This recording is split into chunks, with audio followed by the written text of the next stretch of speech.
fampiaravanina ataony reto vondrona ify reto isika fikambanana miaraty amin'ny Andriamatoa Andry Rajoelina. Io fikambanana io dia niforona tao anatin'ny fampielezan-kevitra izay natao tao anatin'ireny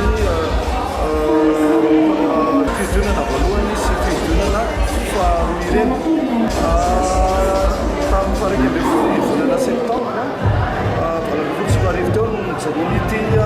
fifonana ify. Isika fikambanana moa no anafezana anazy, ify ny anafezana anazy zany amin'ny teny hoe isika fikambanana miaraty amin'ny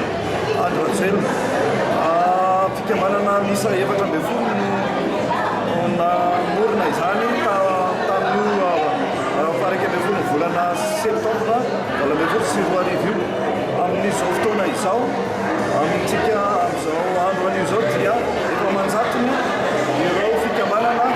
vorona ao anatin'izany vorona ify zany, ary mitazona zany dia nametraka natao hoe mamaro toerana ny filoham-pirenena satria aile anankiray jure anankiray ao anatin'ny fikambanana natoko politika manadia ny filoham-pirenena ny vorona ify dia mametraka indrindra zay tanjona izay zany mamaro toerana ny filoham-pirenena. Zany hoe ny fomba fiasa zany dia ankoatra fampielezan-kevitra izay efa nisy sy natao rita taratra tao anatin'ireny fandresen'ny filoham-pirenena tamin'isa mavesatra dia mavesatra izany ireny dia hiatrika iray isika amin'ity taona 5 ambin'ny folo sy roa arivo ity an'ireo ataontsika hoe fifidianana solombavambahoaka, ny fifidianana ny nivon'ny mairia amin'ny tanàna hatrany amin'ny fokotana ny ity ify ity.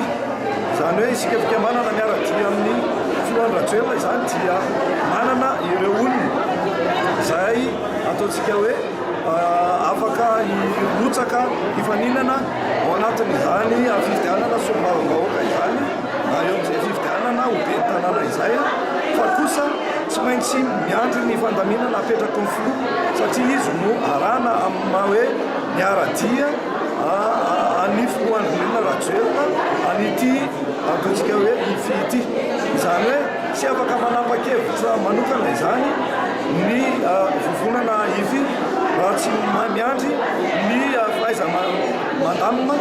fahaizana mitoro lalana sy tomarika apetraky ny filoham-pirenena.